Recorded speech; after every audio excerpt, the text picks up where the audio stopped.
Coucou la communauté des French Learners. Je continue la série Pause Café qui est destinée à un niveau intermédiaire avancé parce que j'ai une conversation naturelle avec une autre personne, naturelle et authentique. Si vous voulez plus de ressources, si vous êtes débutant, allez sur mon site anissaël.com parce qu'il y a des histoires à écouter et à lire. Il y a le Baby Stage qui est un cours spécial pour les débutants. Donc, allez sur mon site anissaël.com. anissaël.com pour acquérir le français naturellement. Et aujourd'hui, j'ai l'honneur et j'ai le grand plaisir. Je suis très émue parce qu'aujourd'hui, je reçois une copine, comme on dit en français. Je reçois ma copine, une de mes meilleures amies du lycée. Le lycée, c'est en France, dans le système de l'éducation française, il y a l'école primaire pour les petits-enfants, puis il y a le collège. Le collège, donc, c'est un faux ami pour les anglophones, ce n'est pas l'université. Le collège, c'est quand on est adolescent, quand on commence l'adolescence, entre 12 ans et 15 ans, je dirais, 16 ans.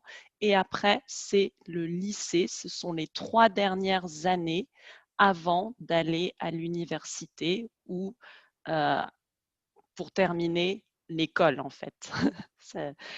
À la fin du lycée, on passe le baccalauréat et j'ai passé le baccalauréat avec Laure. Bonjour Laure. On l'a eu toutes les deux. Oui. Ouais. Et je me souviens que tu m'as entraînée, tu m'as emmenée pour passer l'épreuve de sport, d'éducation physique. Je ne voulais pas et tu m'as dit viens, on y va, on va passer l'épreuve d'éducation physique. Et en fait, ça m'a beaucoup aidée parce que j'ai une super note et ça m'a monté ma note du baccalauréat. Alors, je te remercie. Et en plus, je me souviens que c'est la première fois que j'ai réussi à sauter le cheval. Le cheval, c'est une épreuve de gymnastique et je détestais la gym. Et cette fois-ci, j'ai réussi, j'étais très contente. J'étais transcendée. Oui. Alors Laure, je suis vraiment très contente. D'abord, on va parler, avant de commencer, c'est la pause café. Alors, est-ce que tu as une tasse spéciale que tu veux nous Oui. montrer? C'est ma tasse à café de tous les jours.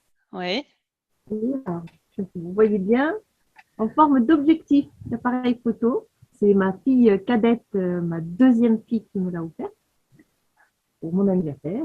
Donc, du coup, je l'utilise tous les jours. Et voilà, comme un objectif, ouais. vraiment un objectif, quoi. Parce que Laure, tu es photographe, n'est-ce pas? Voilà, Mhm. elle a bien choisi. Elle a trouvé le cadeau parfait. Café et photo. Pour moi, c'est les deux choses qui vont bien ensemble. Qui me représente bien, on va dire.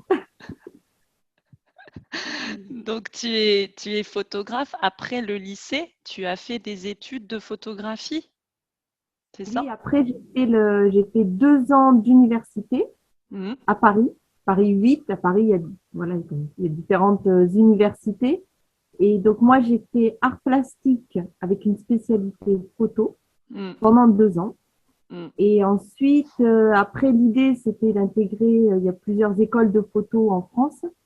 Et puis, bon, après, moi, j'ai eu ma première fille, Ange, qui est née. Donc, du coup, je me suis formée autrement, par moi-même, en cours du soir, en apprenant sur le tas. Et j'ai continué dans la photo. Voilà. Mais en fait, je me souviens aussi qu'au lycée, tu faisais déjà de la photographie. Oui, Je me... on avait le labo photo. Bah, c'est ça Exactement. qui a déclenché. Enfin, j'aimais déjà beaucoup la photo. Mais le fait là d'avoir le labo photo dans l'école, c'était vraiment super. Ça m'a vraiment confirmé dans l'envie que j'avais de continuer dans la photo. Parce qu'on avait ce labo photo qui était à disposition. On pouvait ramener nos négatifs et on avait l'agrandisseur et les bains pour pouvoir tirer les photos sur papier à l'ancienne. Alors maintenant, ça fait un peu bizarre parce que quand je vois des jeunes photographes qui ont 20 ans, qui démarrent dans la photo, les négatifs, bon, ils connaissent quand même.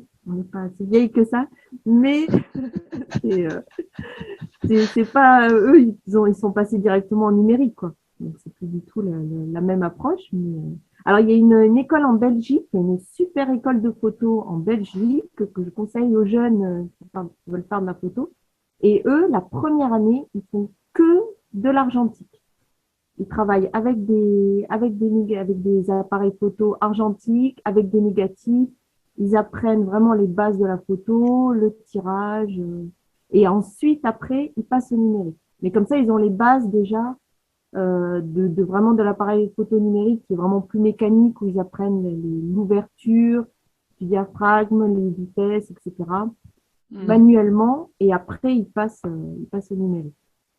Et tu sais comment s'appelle cette école en Belgique pour ceux qui Le nous nom regardent? précis, mais je crois que c'est à Bruxelles. C'est à Bruxelles, une école en Belgique de photographie, donc si vous êtes intéressé par la photo. Voilà. Et je me souviens très bien que j'allais avec toi dans le labo photo quand tu développais tes photos. Et c'était aussi un peu une excuse pour ne pas aller dans certains cours. Mais on ne va pas trop en parler au cas où nos enfants nous regardent, n'est-ce pas, Voilà. Laure? Faut pas donner le mauvais exemple. Moi, je leur dis d'aller en cours, c'est pas pour leur raconter que Voilà. qu'on allait à beaucoup En français, il y a une expression, on dit sécher les cours. Sécher les cours, ça veut dire ne pas aller dans un cours, rater un cours. Mais vraiment, on le fait exprès. C'est pas parce qu'on est malade. On veut sécher le cours, on ne veut pas y aller. Mais c'était pour la bonne cause. Oui. Et ce n'est pas bien de sécher les cours Il si ne nos faut enfants nous pas regardent. sécher les cours. Message personnel. Donc, alors, tu as vécu à Paris dans ton enfance, dans ta jeunesse. On peut dire que tu es parisienne un peu. Oui, oui, je me sens profondément parisienne. Je Tu te... suis née à Paris, enfin, on était presque voisines, on va dire. Oui. Et j'ai grandi là-bas et je suis restée jusqu'à mes 23 ans. Mm. Et pareil, quand j'ai déménagé, je suis partie de chez mes parents. J'étais pas très loin non plus, toujours un peu dans la même zone. Et ensuite, après, nous sommes partis. Mon mari est parisien aussi. Et par contre, nous sommes partis avec notre première fille dans le sud. Et là, maintenant, je vis au Soleil, c'est à côté de Perpignan. C'est un petit village, enfin, un moyen village, on va dire, qui est tout près de Perpignan, Mm. donc près de la frontière espagnole.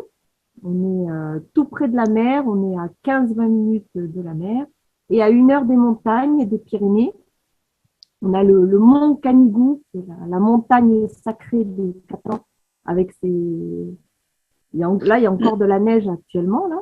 Et donc, voilà, on voit la montagne avec la neige d'ici et on a la mer en même temps. Donc, c'est magnifique. Donc, on est là depuis du coup, 18 ans et on y est très bien. Donc, oui, tu habites dans on dirait le sud-ouest catalan. C'est la Catalogne française, n'est-ce pas? Voilà. Mm. Ici, ils disent la Catalogne Nord. La Catalogne Sud, c'est la Catalogne espagnole, c'est-à-dire la région de Barcelone.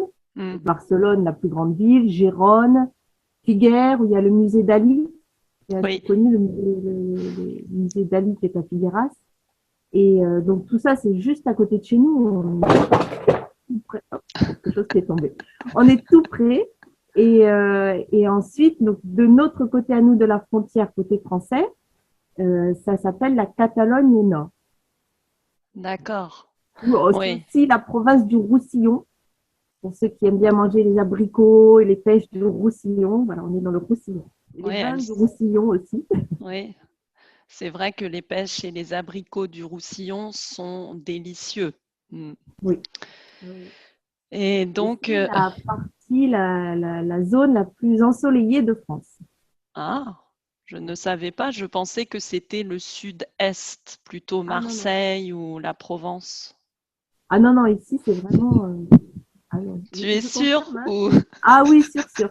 ou Il y a un c'est une village, là, bataille? pas très loin d'ici, qui s'appelle Eous. Ça s'écrit E-U-S. Ça s'appelle Eous, qui est un magnifique village qui est un peu à flanc de colline exposé sud et qui est le village le plus ensoleillé de France.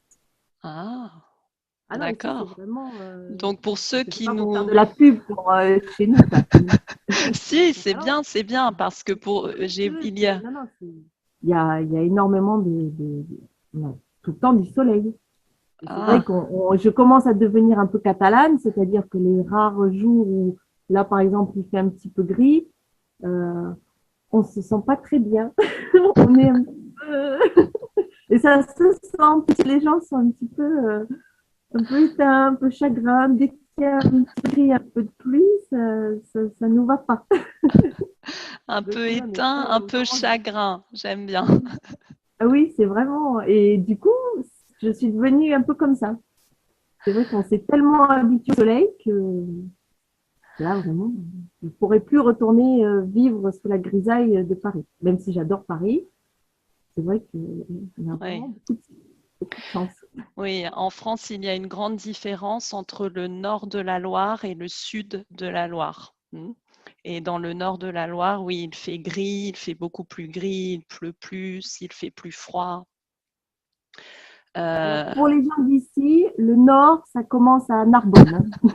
Pour eux, passer Narbonne, passer Carcassonne, qui est à une qui est heure, pour 2 heures nous, d'ici de oui, nord, c'est le Grand Nord pour eux. Alors, Paris et Lille, c'est le Groenland. C'est le cercle polaire. Ils sont très d'accord. habitués quand même. Et c'est vrai, sans plaisanter, que tu passes dans l'Aude, qui est le département juste au-dessus de chez nous, il fait quand même plus froid et moins ensoleillé, beaucoup de vent. Mm. Après, ici, il y a beaucoup de vent, beaucoup de tramontane, le Oui. vent qui vient de la montagne, qui souffle parfois très très fort. Mm. On a vraiment des... Mais c'est la tramontane qui chasse les nuages. Merci la Voilà. tramontane. Donc, c'est très bien que tu fasses de la publicité pour cette région, parce qu'il y a beaucoup d'Américains qui nous regardent et j'ai déjà dit dans une vidéo précédente que, en général, même les Américains ou d'autres personnes étrangères, quand on parle de la France, c'est seulement Paris ou la Provence. Et donc, je trouve ça très bien que tu fasses de la publicité pour une autre région qui est aussi magnifique et qui est la plus ensoleillée de France. On a ici, il y a beaucoup aussi d'Allemands et de Belges qui viennent l'été en camping. Oui. C'est la plus grande zone de camping d'Europe aussi. Ah, Argelès-sur-Mer, sans doute certains oui. connaissent Argelès-sur-Mer. Voilà. Mm, Il y a beaucoup de c'est une vacances camping parce qu'ici c'est assez sauvage. mm. C'est très nature et très sauvage. D'accord. Et je note que d'ailleurs, tu as pris un peu l'accent du Sud. Oui, Tu ne de parles temps en plus comme temps une ça sort. Parisienne, hein, Laure. Ça fait un peu l'accent catalan. Oui, oui, j'ai noté ça. C'est pas ça. Mais donc, là où tu habites, on parle le catalan. Le catalan, tu m'as expliqué déjà que c'est le catalan nord qui est différent du catalan de Barcelone, du sud, c'est ça? Non, c'est dire pas. Non, c'est la même langue, mais c'est vrai que moi qui ne suis pas catalane et qui ne parle pas catalan, enfin, je l'entends, je le comprends. Mais je remarque la différence de l'accent français et de l'accent espagnol, enfin de l'accent des Catalans du Sud, surtout à la radio, parce qu'on a on a les radios catalanes françaises et catalanes espagnoles. C'est-à-dire qu'il y a des radios aussi en France qui parlent catalan, et on entend les différences d'accent, quoi. Mais après, c'est la même langue, hein. Ah, Je d'accord. comprends plus facilement le catalan quand il est parlé par les Français ici euh, que par les Catalans. Ça va un peu plus vite. Les Catalans espagnols, des fois, je comprends pas Mm, tout. mm. Après, ils parlent pour les Français. Ils parlent espagnol. Quand on va en Espagne, côté catalan, ils font l'effort, mais s'ils n'aiment pas trop ça, certains, de parler espagnol pour nous, les Français, pour que ce soit plus facile à comprendre. Mais toi, tu préfères écouter, enfin, tu comprends mieux le catalan quand tu vas en Espagne ou tu comprends mieux l'espagnol? Moi, je comprends mieux l'espagnol parce que j'ai appris l'espagnol. Ah oui, c'est vrai, on a appris l'espagnol ensemble à l'école. Tu te souviens? Oui. Donc, Tu te souviens du nom de notre professeure? Elle était d'Argentine, je me souviens. Mais je n'arrive pas à retrouver j'ai son nom. R dedans, mais Oui, elle était je me souviens de la argentine. tête qu'elle avait, mais le nom, Oui, oui, elle avait une sacrée personnalité, hein. oui. Généralement, les Espagnols, bah oui, c'est vrai qu'elle était d'origine argentine, mais les Espagnols, on le sent ici. Oui, Il y a beaucoup d'Espagnols là où ici on vit, ou d'origine espagnole. On oui. sent quand même la culture, beaucoup la culture espagnole. Et ma Et fille apprend le catalan. Elle est en classe la plus petite, qui a 8 ans. Elle est en classe bilingue. C'est l'école publique, l'école française, mais ils ont des classes bilingues catalan. hmm, Donc elle apprend le catalan et c'est sympa parce que c'est de manière, c'est pas, c'est ce que j'aime bien dans la façon d'apprendre les langues à l'école, c'est que elle peut d'un coup passer en catalan ou en français, ils peuvent faire des maths, parfois en catalan, parfois en français, ils apprennent la conjugaison, enfin, ça passe de l'un à l'autre sans que ce soit tel jour, telle heure, on fait du catalan. ah, C'est c'est mélangé tout au long de la journée. Ça va être une leçon en français, une leçon en catalan, une poésie en français, une poésie en catalan, mais avec un rythme pas forcément régulier, quoi. Donc ça, c'est bien. Et du coup, elle leur apprend aussi tout ce qui est l'histoire du département, du village, de Perpignan.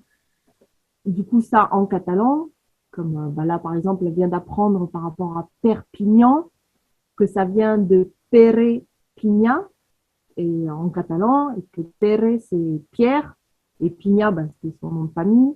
Donc voilà, l'histoire de la ville de Perpignan, elle leur apprend en catalan, par exemple. hmm, Donc du coup, c'est plus vivant, et pour eux, ça leur parle un petit peu plus quand ça touche après à des choses qu'ils connaissent et qu'ils voient tous les jours, quand ils voient le nom des villages, parce que tous les noms, par exemple, de villes et de villages sont écrits dans les deux langues à l'entrée du village. hmm. Les noms de certaines rues aussi. Donc voilà, c'était de manière assez vivante et assez proche pour eux de leur environnement, quoi. Oui. Et tu trouves qu'il y a beaucoup de gens qui parlent le catalan parce que je sais qu'en Espagne, du côté espagnol, tout le monde parle le catalan, c'est très fort, comme tu l'as dit. Ils n'aiment pas parler l'espagnol. Est-ce que tu trouves la même chose de ton côté en France? Non, ici, les gens parlent français. Globalement, tout le monde se parle français et dans les familles, les gens parlent français. Après, tu as quelques vieilles personnes peut-être qui vont dire des petits mots catalans. Par contre, l'apprentissage du catalan et de la culture, etc., des traditions, j'ai l'impression que ça revient, quoi. Enfin, que c'est de plus en plus présent, mais plus dans le côté culturel, plus que dans la langue. Donc, il y a pas Mm, mal de classes catalanes, ça, oui. mm, Mais après, c'est pas dans la vie de tous les jours, quoi. Dans mm. la vie de tous les jours, les gens, quand ils vont se croiser ou au magasin, ou parlent français. Mais dans la culture, oui, je pense qu'il y a un regain par exemple, il y a aussi la danse traditionnelle catalane qui est la sardane. où ils dansent en cercle, en se Oui, tenant les mains, qu'on voit un petit peu dans les tableaux, dans les sculptures de Dali ou de Picasso aussi, qui oui. fait des scènes de sardane. Et ben, par exemple, il y a des enfants qui apprennent la sardane, à danser la Mm. sardane. Il y a aussi les castellers, qui sont Oui, des châteaux humains. Ils montent les uns sur les autres. Donc, c'est à la fois un sport et à la fois voilà, un événement culturel. Il y a des enfants qui font ça aussi. Donc, mm. mais il n'y a pas cet esprit. Alors, il y a aussi, par exemple, juste à côté de chez moi, il y a une école catalane, privée, enfin une association catalane, où là, par contre, alors, ils appellent ça catalaniste, c'est-à-dire que là, c'est revendiqué catalan, où on ne parle que catalan, il n'y a pas de français, et voilà. Donc là, par exemple, nous, l'école, elle est à 2 minutes de la maison, mais là, ça correspondait pas à notre vision de l'apprentissage de la langue. Nous, on n'est pas catalan, ma Oui. fille, elle va pas parler que catalan. Et moi, je trouve que l'apprentissage d'une langue, ça doit être quelque chose de supplémentaire, un plus, quelque chose qui va en plus, un apprentissage en plus, et pas une langue contre une langue pour remplacer une autre. Ça doit être Mm. une richesse supplémentaire plus qu'une. Je parle catalan et pas français. Non. Ça, Mm. c'était pas notre état d'esprit. Et donc, c'est pour ça que là, à l'école Wally, c'est très bien parce que c'est mélangé, quoi. Oui. Oui, ce n'est pas c'est quelque chose de supplémentaire, comme tu as dit. Oui, une richesse Voilà. C'est supplémentaire, une une langue. richesse en plus, une langue en plus, une culture en plus. Mm. Donc, c'est ça ça ouvre, les langues ouvrent à tout ça, quoi. Bien sûr, bien sûr. Et d'ailleurs, j'avais reçu dans une interview, un entretien précédent, Hélène Collinet qui habite à Majorque. Et donc, elle me disait sur l'île Baléares, elle me disait que le catalan est un peu encore différent, là au niveau du vocabulaire, du catalan du côté, enfin dans les terres, disons. Oui, à Barcelone. Oui, Il y a même en Sardaigne, parce que les Catalans, mais il y a longtemps, longtemps, longtemps, longtemps, ont colonisé, enfin, colonisé, envahi un oui, petit la peu, Sardaigne. Mm. colonisé la Sardaigne. Ils ont beaucoup voyagé dans la Méditerranée. Et il y a un port qui s'appelle Guero, qui encore, apparemment, il y a encore du catalan, des racines catalanes, de la langue catalane là-bas, en Sardaigne aussi. Oui. Donc, il y a les Baléares, la Sardaigne, et puis la zone Barcelone. Et puis, Mm. Très bien, Laure. Mais il y a aussi autre chose qui est très intéressant sur toi et dont je voudrais que tu nous parles, ce sont tes origines. Parce que tu as des origines qui sont enfin, qui sont liées à la France, disons. oui, enfin, j'ai plusieurs origines différentes, mais j'ai une Oui, partie de ma famille qui vient du Moyen-Orient, Liban, Syrie, Palestine. Euh, c'est un petit peu mélangé parce que ça a toujours été une zone où il y a eu beaucoup de conflits, c'était passé sous protectorat anglais, sous protectorat français. Les frontières ont jamais été très délimitées, quoi. Enfin, ça a pas mal bougé dans l'histoire. Donc, c'est oui, vraiment cette zone-là, Liban, Syrie, Palestine, euh, voilà, de ce coin-là, où c'était des familles chrétiennes de ces zones-là, qui aussi, au gré des guerres, des conflits, de religion, des conflits politiques, ont pas mal bougé. Et donc, il y a toute une partie de la famille et de ces communautés qui, après fin du 19e, sont partis en Égypte. à la fin du 19e siècle. À la fin du 19e siècle, oui. Oui, Pas dans les siècles, ça commence à faire là maintenant. Et ils sont partis en Égypte. Il y avait toute une communauté comme ça, chrétienne, de Liban, Syrie, qui sont partis s'installer en Égypte, qui ont travaillé dans le coton, du coton, pas mal d'entre eux. ah, Et mais qui vivaient là, mais quand même qui gardaient leur communauté, leur religion, leurs coutumes. Parce qu'aussi en Égypte, il y a aussi les chrétiens coptes. Encore les autre chose. chrétiens coptes, oui. Mm. Voilà, les chrétiens d'Égypte sont les Coptes. Mm. Et ensuite, il y a eu après l'arrivée de Nasser, la montée des frères musulmans, tout ça c'était dans les années 40-50. Où là, Dans les années après, combien, pardon? 1940, 1950, Oui. bah, ils sont plus ou moins partis dans ces années-là. Et ensuite, ils sont du coup partis un petit peu partout dans le monde. Ça fait un peu comme une espèce de diaspora. Donc, du coup, c'est vrai que j'ai de la famille au Canada, aux États-Unis, en Angleterre, en Australie. Il y en a qui sont partis au Liban. Voilà. Oui, nous en France. Parce qu'il y a une grosse diaspora libanaise en France, n'est-ce pas? Oui. Alors, Alors, qui sont pas forcément passés, qui sont pas, moi, ma famille, ils sont passés par l'Égypte. Mais après, oui. la Hispanais qui sont en France, généralement, viennent directement, sont venus directement du Liban. Mais c'est parce qu'il y a aussi, il y a une très forte influence de la France et du français au Liban. Mm. Alors, maintenant, ça a tendance à être moins qu'avant parce qu'il y a aussi l'université américaine, Beyrouth, etc. Enfin, il y a aussi l'influence plus anglo-saxonne, américaine. Mais avant, c'était vraiment parce que les gens, je pense, ne sont pas forcément conscients, c'est que enfin, moi, ma famille, en tout cas, et beaucoup de ces communautés, ont grandi avec la langue française, avec la culture française. Ils allaient dans les écoles françaises parce que c'était des bonnes écoles et sans être français du tout, ils avaient la culture, la littérature et la langue. Mm. Ils parlaient entre eux comme ils parlaient autant le français que l'arabe. Mm. Donc c'était vraiment. Donc du coup, enfin, c'est pour ça qu'il y en a beaucoup qui sont partis en France parce ils avaient déjà la langue, déjà le français Oui, et la culture et et la culture, ouais. voilà, plus que la langue, quoi. Vraiment, ce n'est pas que là, ils n'ont pas que appris la langue scolairement à Mm. l'école, c'est vraiment imprégné des cultures françaises, quoi. Mm. C'est pour ça qu'il y a beaucoup aussi d'artistes, enfin, tous les grands écrivains libanais qui sont venus en France. C'est assez, voilà, les peintres, les écrivains. Bon, après, du monde entier, c'est vrai que la France, ça peut beaucoup attirer les artistes. Mais Oui, voilà.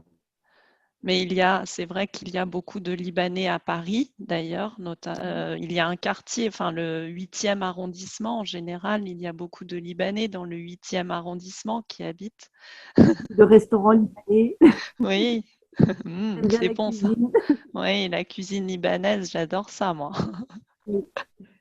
C'est vrai qu'ici, par exemple, il y en a moins, il y en a peut-être Ah un ou oui, deux, mais je suis obligée de faire la cuisine moi-même, là, tu vois, pour retrouver les plats.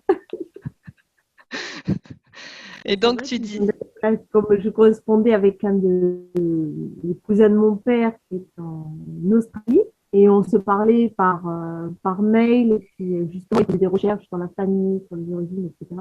Et à un moment, il me disait, donc on se parle, et on se parlait aussi avec les autres cousins d'un peu partout, et on se parlait autant en français qu'en anglais pour ceux qui étaient plus jeunes dans les pays, ceux qui étaient aux États-Unis, etc., qui étaient peut-être un peu moins à l'aise pour répondre, à écrire en français, mais ils comprennent tous le français, ils savent tous lire le français. Même ceux qui sont aux États-Unis, les grands-parents, les parents ont continué à garder le français. Et ce grand cousin, enfin ce vieux cousin, qui a 80 ans maintenant en Australie, à un moment, il me disait, ah, je me fais engueuler par ma femme parce que j'ai fait des fautes de français en m'écrivant. Et j'ai rigolé parce que j'ai dit, mais tu as un français impeccable. J'ai dit, j'ai réussi les fautes de français font les Français en France. Ne t'inquiète pas.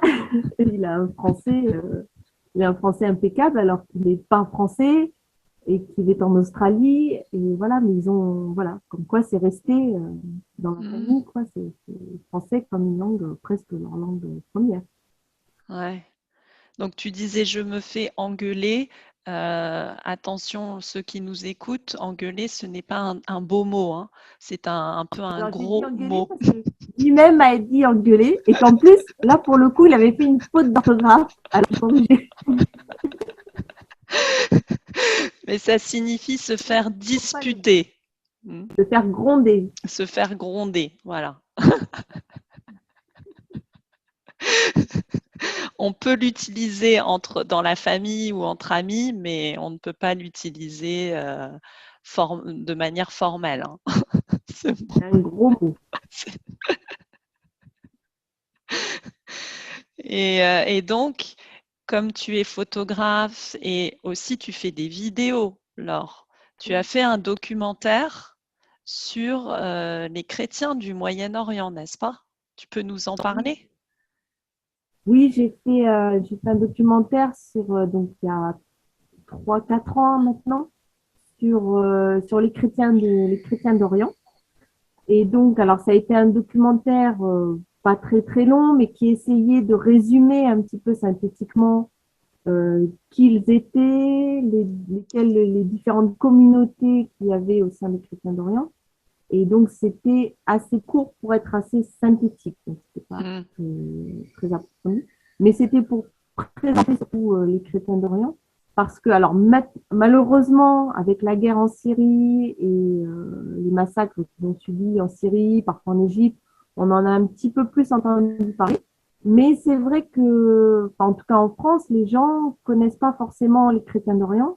Ils ont l'impression que dans ces régions du monde, il y a que des musulmans, ou que c'est assez une population assez homogène, alors qu'en vérité, il y a plein de communautés, même parmi les chrétiens d'Orient, il y a vraiment une douzaine de communautés qui sont très très différentes entre elles, qui n'ont pas du tout les mêmes rites, les mêmes, c'est vraiment des communautés très différentes et qui sont très présentes et qui sont intégrés dans la société depuis toujours, quoi. Ils ont toujours vécu ensemble aux côtés des musulmans, aux côtés des communautés juives. Et ce qui est très dommage maintenant par rapport à là, ce qui se passe aux guerres et à leur exil et leur départ, c'est que c'est aussi un gage de paix qui est toutes ces communautés qui restent sur place comme elles ont toujours été depuis 2000 ans, quoi. Et il y a eu des périodes justement où justement au Liban et dans d'autres pays, où ces communautés vivaient très bien entre elles et en paix entre elles. Justement, il y avait des échanges. Par exemple, quand il y avait les grandes fêtes chrétiennes, juives, musulmanes, les gens font par exemple des gâteaux. Les Libanais aussi font des bons gâteaux. Ils se partagent les gâteaux les uns les autres. Voilà, c'est des choses comme ça qui sont en train, avec justement, il y a un massacre, il y a un exil, et puis il y a une perte de ce pluralisme culturel et religieux et communautaire dans cette région, quoi. Donc voilà, c'est en train de se passer là.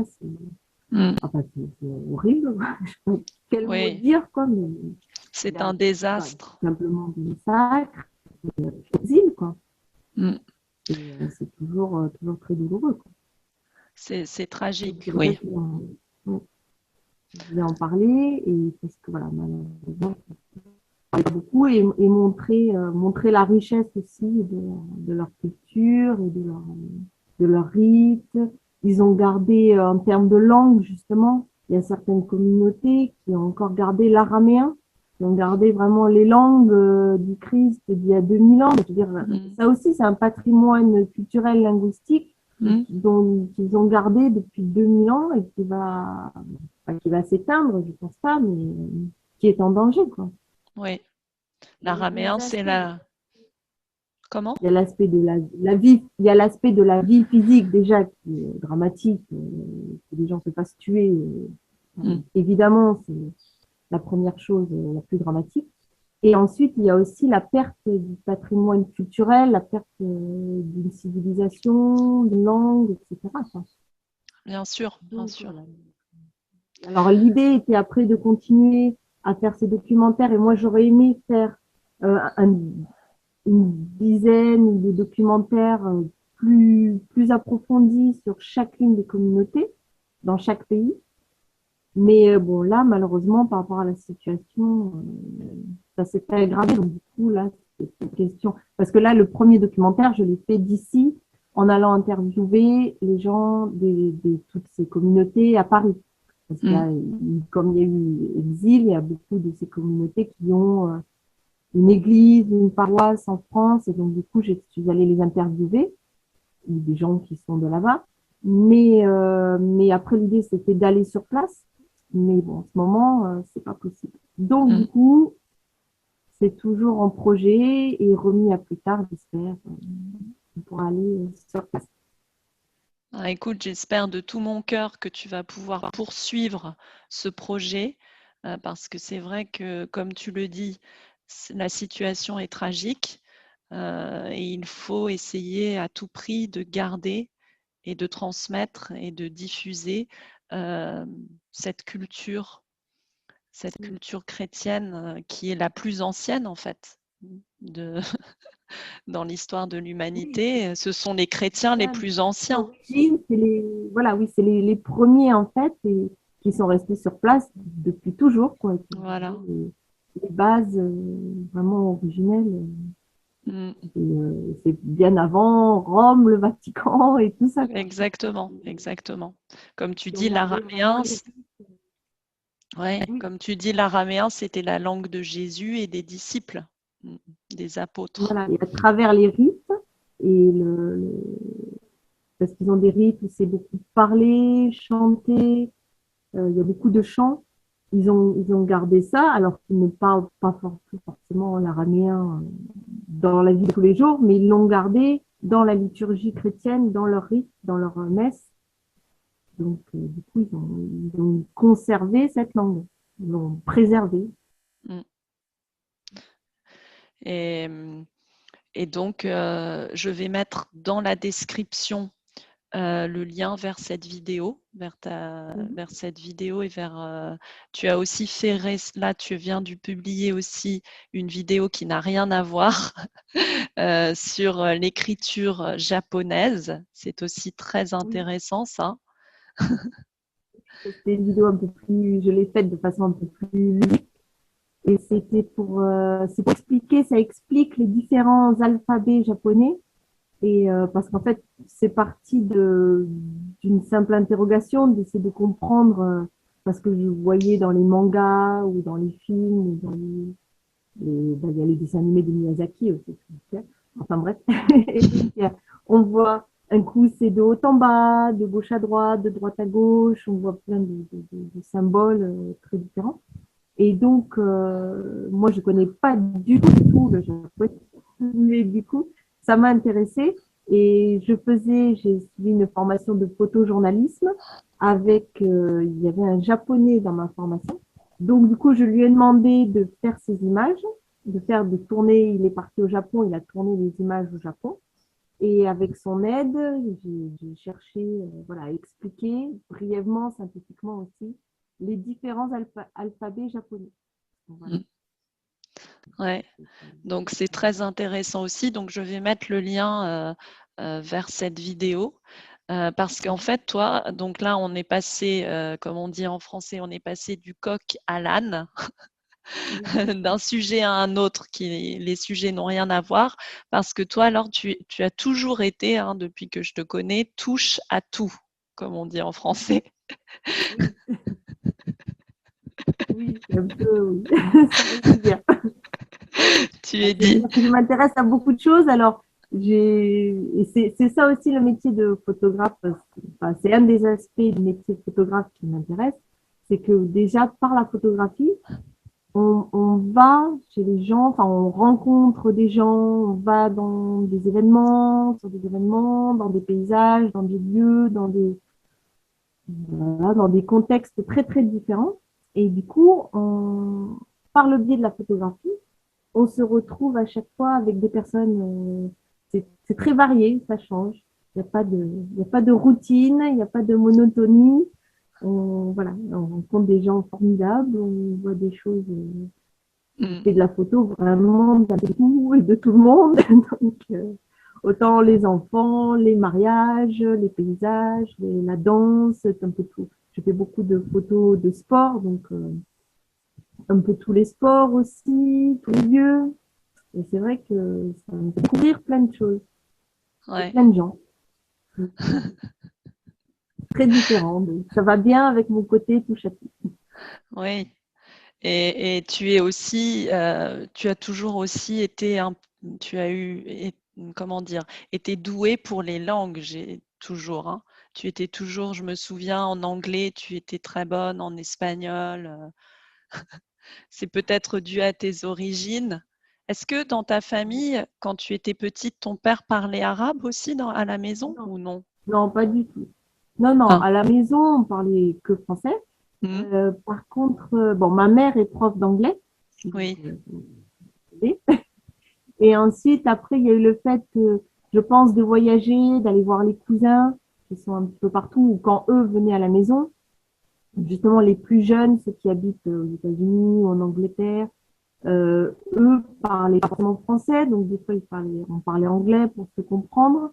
Donc du coup, l'anglais, je pense que il y a eu Hmm, de ça, il y a eu les voyages, les cousins, et puis après, moi je trouve qu'en tant que jeune, il y a la hmm, musique, le cinéma. Forcément, quand on écoute des morceaux, on a envie de comprendre. Enfin, déjà, on chante, donc on répète les mots, et puis on a envie de comprendre aussi ce qui se dit. Donc, il y a de ça. Et puis, bah, j'aime les langues en général, ouais, l'espagnol, moi, j'aime bien. Et puis, il y a eu l'italien aussi. Moi, j'ai des cousins, j'ai une partie de la famille aussi en Italie. Donc là, par exemple, j'ai jamais appris l'italien à l'école. Enfin, j'ai jamais appris tout court, mais je l'ai parlé avec mes cousins. On allait parfois aussi en vacances en Sardaigne. Donc, là-bas, il y avait aussi pas que des cousins, les autres enfants, les autres amis sur place.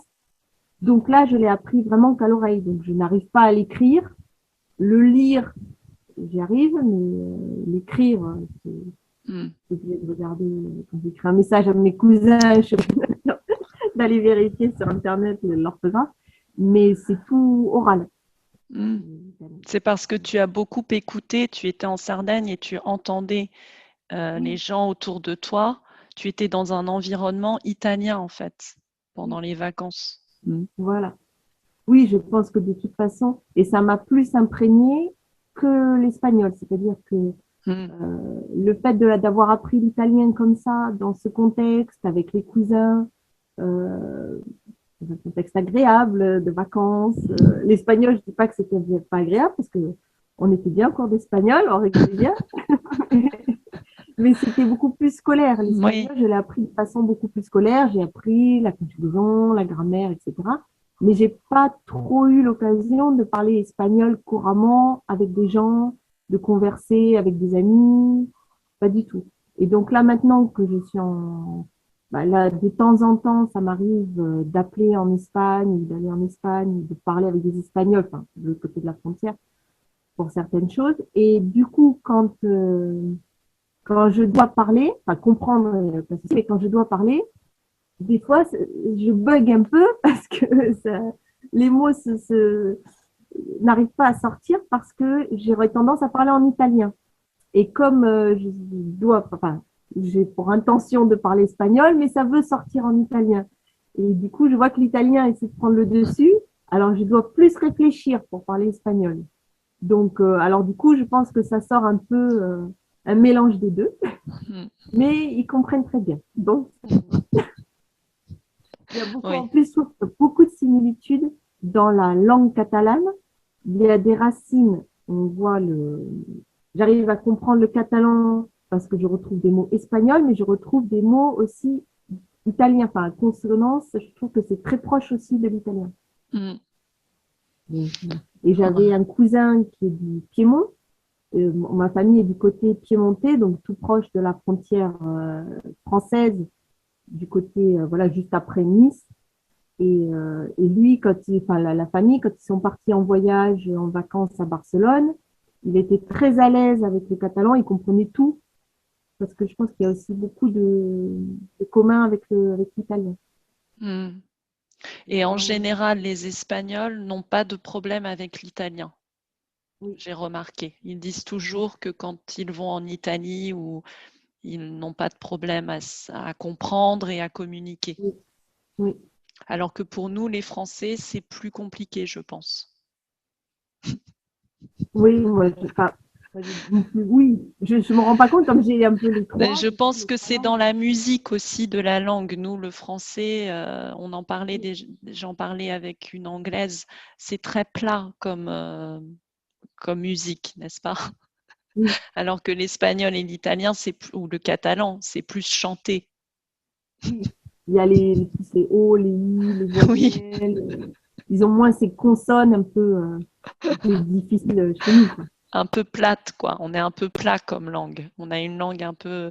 Mais toi, avec ton accent maintenant du sud, tu chantes plus. Je chante. Et nous, les Parisiens, bon, on est très quand même. Oui, c'est plus nasillard aussi. Oui, Oui, je sais pas. nasillard Oui, du nez, oui. Mm. oui. Mais effectivement, oui, oui, puis je trouve, oui, c'est plus doux, quoi. C'est plus chanté, c'est plus doux, c'est plus, Mm. oui. Et après, il y a différents accents. C'est-à-dire que c'est vrai que quand on est à Paris, on s'en rend moins compte. Mais après, quand on est ici, moi, j'entends maintenant, je sais reconnaître l'accent du sud d'ici par rapport à un accent marseillais qui n'a rien à voir, Oui. ou même toulousain, c'est encore autre chose. Donc, il y a vraiment des subtilités, des nuances. On a aussi ici toute une communauté gitane. Mm. Encore un autre accent, les gitans, où aussi ils font un mix, parce que j'ai fait des mariages gitans en tant que Ah, et alors j'avoue, alors des fois je sais pas, alors eux, ils sont vraiment, ils mélangent plein de langues. Ils mélangent du français, de l'espagnol, du catalan, leur langue à eux, que j'ai pas bien compris ce que c'était, mais je trouvais des trucs en rien du tout. Mais ils mélangent tout ça d'une façon. Et puis comme il y a vraiment, là aussi, on a l'impression c'est une infinité de communautés à l'intérieur de la mm. colonie des Gitans. Il y a les gens du voyage, il y a les forains, il y a les Gitans. Ils sont très très différents en fait. Quand je fais des mariages, voilà, et chacun a plus ses particularités de langue. Les Gitans installés à Perpignan ont parfois plus d'espagnol quand ils parlent, Mm. mais aussi ils ont un mélange complètement différent et un accent complètement différent aussi. Donc oui, il y a tout un mélange d'accents ici. Oui. Et pour revenir à Paris, il y a l'accent du titi parisien que nous on n'a pas. Hein. C'est pas, mais je pense qu'il est aussi, malheureusement, il est un peu en train de disparaître, non? Je pense. Moi, j'entends encore des gens quand même, alors j'aime bien, hein, parce que la nostalgie, mais qui ont encore un sacré accent quand même. En général, c'est l'accent des serveurs de café, non? Oui, Mm. moi, le cousin de mon mari qui est taxi, chauffeur de taxi, Ah oui. il a un bon accent parisien.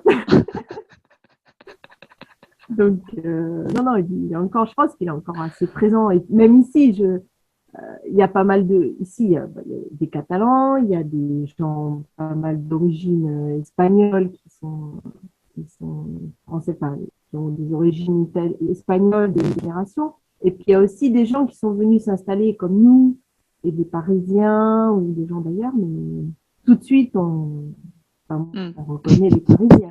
L'oreille, ah, toi, Et au déjà, toi, tu n'es comportement. pas d'ici.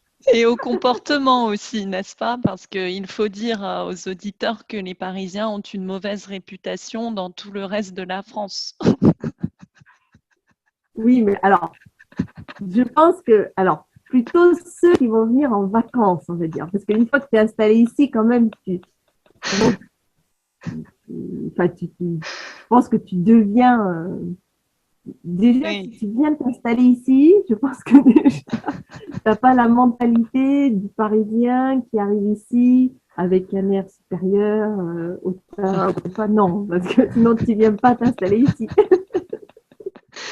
Voilà, mais c'est ça que je veux dire, c'est que les Parisiens ont la réputation de se sentir supérieurs, un peu arrogants. Oui, Mais c'est un peu, je pense, plus supérieur, non, plus nerveux, oui, plus, plus speed, plus, voilà. speed, plus stressé, plus pressé, oui. Voilà. Mais c'est à cause du mode de vie qu'on Oui, a le à rythme. Paris. Mm. Ne serait-ce que la marche, enfin moi quand je Oui, suis à Paris, je marche dans la rue, je marche vite, on marche vite. C'est comme ça. Dans le métro, on marche vite. Et tandis qu'ici, on prend le temps. Je me Voilà. souviens, oui. Déjà, tout simplement, moi, quand je venais ici, les premières années où j'ai vécu à Perpignan, déjà, je marchais dans la rue, et ben, j'avais la rue pour moi, déjà. Enfin, temps, hein, mais je veux dire, voilà, j'ai pas à courir, à slalomer entre les gens, Oui, à tamponner les gens. Enfin, je slalomais avec la poussette à Paris, c'était quelque chose. Là, je me promenais royalement sur les trottoirs, sans stress, sans avoir à dire pardon, sans avoir à bousculer, sans avoir à... Voilà, c'est vrai que rien que ça, et rien que le rythme de marche, c'est pas le même. Enfin, je le sens, oui, oui, oui. pas la même vie, c'est sûr.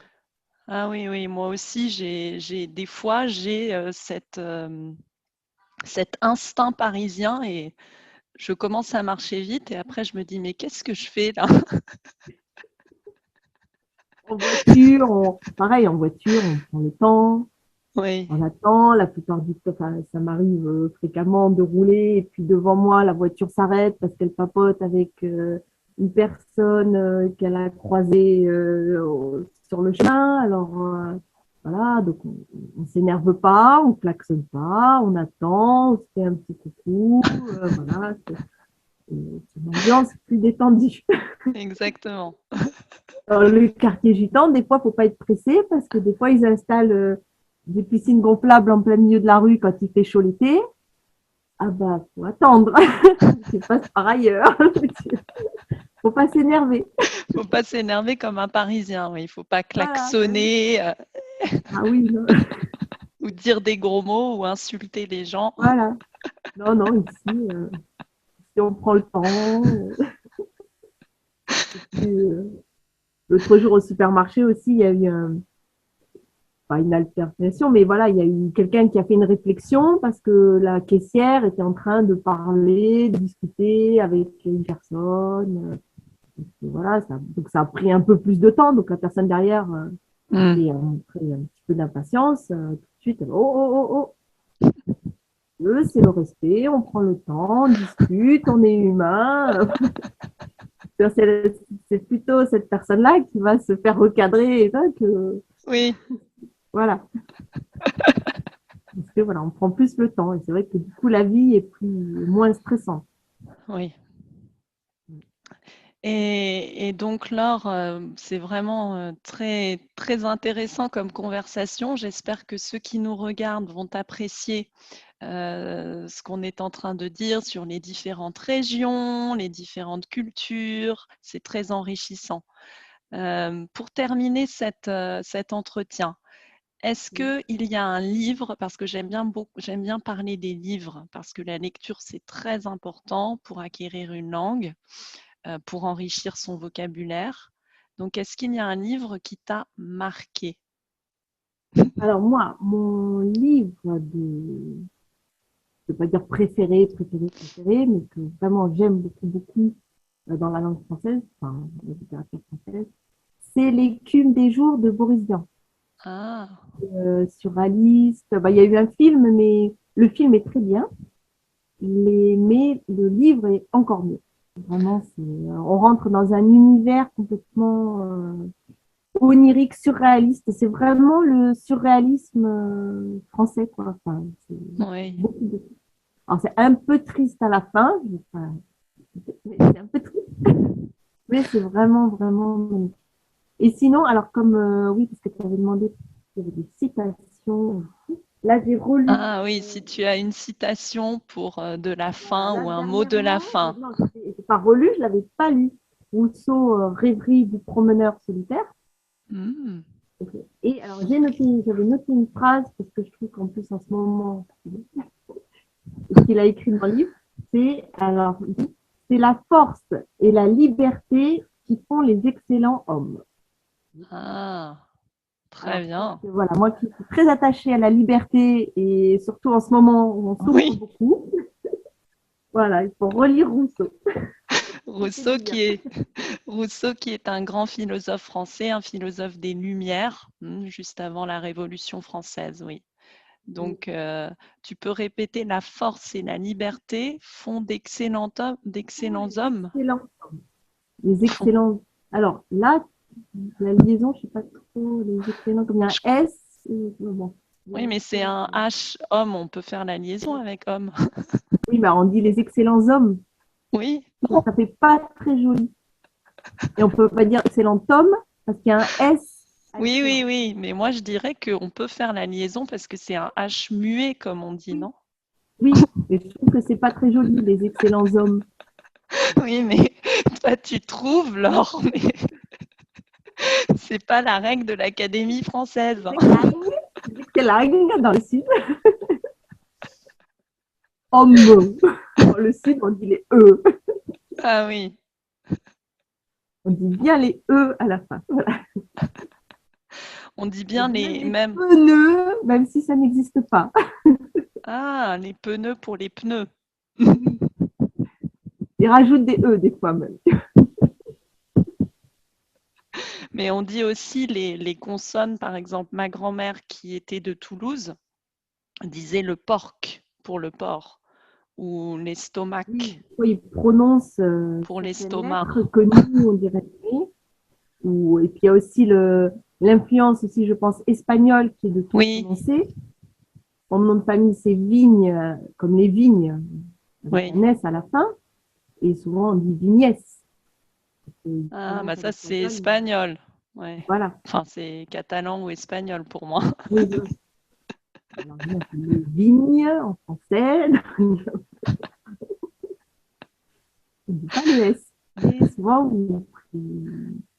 sur certains trucs, en fait, enfin, sur certains mots, oui, ils prononcent des mots, des lettres muettes que nous, on ne prononce pas toujours. Oui, normalement, on ne le prononce pas en français, normalement, je pense. Enfin, en français de l'Académie française. Voilà. Pareil, moi, j'ai toujours entendu, alors je ne sais pas si c'est vrai, que le français le plus pur, ce serait celui de Tours. Oui. Tu as entendu ça, oui. Oui, oui, c'est le français de Tours, voilà. C'est pas, oui, normalement. C'est le français. On va dire. Voilà. Et Après, aussi voilà. l'accent. Oui, voilà l'accent. Oui. Mm. Et après, voilà, c'est ça qui fait la richesse de la langue. Oui. Que chacun y rajoute un petit peu des vocabulaire qui se rajoute ici, qui ne va pas se rajouter ailleurs. Et c'est sympa, quoi. Ouais. C'est fascinant. Une richesse en plus. Exactement. Bien, merci beaucoup, Laure. Merci pour cet entretien. Mettez dans les commentaires si vous venez du Moyen-Orient et si, comme la famille de Laure, vous avez eu une influence française. Mettez-le dans les commentaires. Partagez vos origines, votre expérience. Si vous connaissez la région de Perpignan, la région du Roussillon, et si vous avez déjà mangé, goûté des bonnes pêches et des bons abricots du Roussillon, mettez-le dans les commentaires. Merci beaucoup, Laure. Merci beaucoup pour cet entretien. Et je vais mettre dans la description donc les vidéos très intéressantes que tu as faites. Et je vous dis à bientôt, la communauté. À bientôt et merci encore, Laure. Au revoir. Au revoir.